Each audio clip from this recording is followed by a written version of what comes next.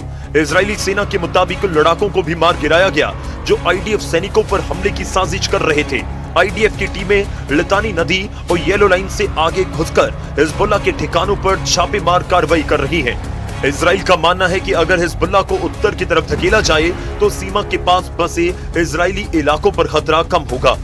हालांकि हिजबुल्लाह के विस्फोटक एफपीवी ड्रोन करीब 30 किलोमीटर दूर तक हमला कर सकते हैं। इजराइल से सामने आई तस्वीरें शोमेरा बॉर्डर की बताई जा रही हैं, जिसमें एक इजरायली सैनिक हिजबुल्लाह के एफपीवी ड्रोन से बचते हुए भाग रहा है।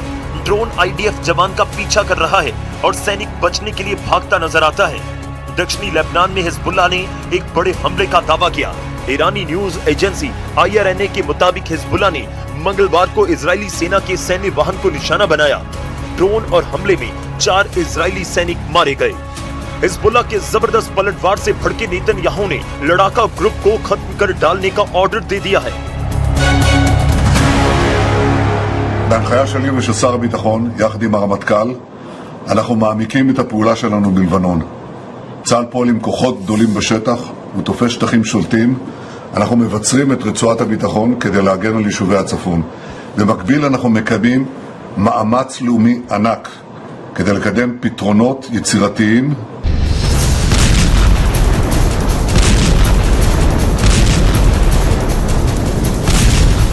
हिजबुल्लाह से भी ज्यादा घातक हमले हमास पर हो रहे हैं, जहां इजराइल सीधे हमास चीफ को खल्लास कर रहा है। पिछले 11 दिनों में इजराइल ने हमास के 2 चीफ मार डाले। इजरायली सेना के मुताबिक एयर स्ट्राइक में हमास के मिलिट्री विंग के नए चीफ मोहम्मद औदेह को मार गिराया गया। औदेह को 7 अक्टूबर हमले का चीफ प्लानर बताया जा रहा है।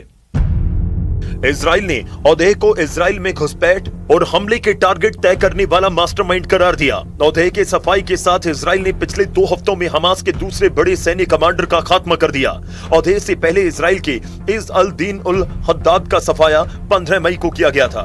इजराइल का मिशन हेड हंटर अब और ज्यादा आक्रामक हो गया है।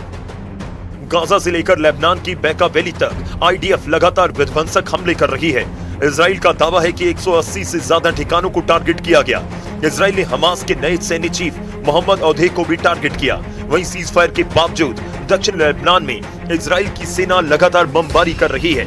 साफ दिख रहा है कि इजराइल केवल जवाबी हमला नहीं, बल्कि हमास और हिजबुल्लाह की पूरी कमांड चेन तोड़ने के मिशन पर उतर चुका है, जिसे देखते हुए अब ईरान लेबनान वॉर में गेम चेंजर हथियारों के साथ एंट्री लेने के सिग्नल दे रहा है। लेबनान में इजराइल का ईरान से एनकाउंटर शुरू। इजराइल के बेन गुरियन और रेमन एयरपोर्ट इस वक्त अमेरिकी एयरफोर्स के बड़े बेस बनते जा रहे हैं। रिपोर्ट के मुताबिक दर्जनों अमेरिकी लड़ाकू और ईंधन भरने वाले विमान अब भी इजराइल में तैनात हैं। इतने सैन्य विमान मौजूद हैं कि आम फ्लाइट ऑपरेशन तक प्रभावित होने लगे हैं, जिससे साफ हो चुका है कि ईरान पर अमेरिका और इजराइल का दोबारा हमला हो सकता है। सीज फायर के बाद भी इजराइल में अमेरिकी सैन्य मौजूदगी लगातार बढ़ने से ईरान भी एक्टिव वॉर जोन में उतरने की तैयारी कर रहा है।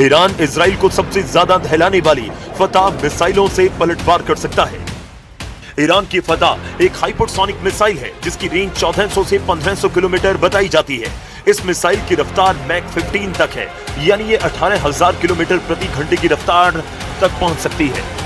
इजराइल के मिसाइल डिफेंस ईरानी हाइपरसोनिक हमलों को रोकने में नाकाम साबित होते रहे हैं, लेकिन नेतन्याहू इस वक्त डिफेंस से ज्यादा ऑफेंस यानी आक्रामक होने पर ध्यान दे रहे हैं, क्योंकि फतह अकेली मुसीबत नहीं। इजराइल पर हुए हमलों में जिन मिसाइलों ने तबाही मचाई, उनकी लिस्ट देख लीजिए, क्योंकि यही अब तक नेतन्याहू के लिए सबसे बड़ी परेशानी बनी हुई है। खैबर शिकन मिसाइल की रेंज 1450 किलोमीटर तक है, कद्र मिसाइल की रेंज 2000 किलोमीटर तक है और इमाद की रेंज 1700 किलोमीटर तक है। ये सभी मिसाइल इजराइल के खिलाफ ऑपरेशन में दागी जा चुकी हैं।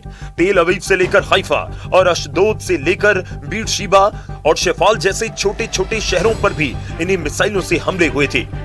इसलिए ईरान के कमांडर जो वार्निंग दे रहे हैं, उसे इजराइल बिल्कुल भी हल्के में नहीं ले सकता। ईरान के मिसाइल गोदाम लगातार एक्टिव हैं, उसके लॉन्च पैड लगातार रीलोड किए जा रहे हैं। उधर इजराइल में नेतन्याहू की टेंशन उनके दोस्त ने बढ़ा दी है। कभी नेतन्याहू के जिगरी दोस्त रहे अयाल मैगेट ने एक इंटरव्यू में कहा कि वो नेतन्याहू की बजाय अपनी बिल्ली को सत्ता में देखना ज्यादा पसंद करेंगे, और अगर कोई सैन्य तख्ता पलट हो जाए तो उन्हें खुशी होगी। इजराइल में नेतन्याहू के तख्ता पलट की उम्मीद लगाई जा रही है, तो तुर्की के राष्ट्रपति उन्हें सबसे बड़ा जालिम कह रहे हैं। मस्जिद में नमाज के बाद एर्दोआन ने दुनिया भर के मुसलमान देशों से इजराइल को सबक सिखाने की अपील भी कर दी। एर्दोआन ने ईरान के राष्ट्रपति पेजेश्कियान से फोन पर बात करने के बाद युद्ध में साथ देने का वादा किया। मतलब सेकंड राउंड में ईरान अकेला नहीं, अरब वर्ल्ड पहले ही ईरान के साथ नजर आ रहा है। शायद यही वजह है कि ट्रंप समझौते को युद्ध पर तवज्जो दे रहे हैं।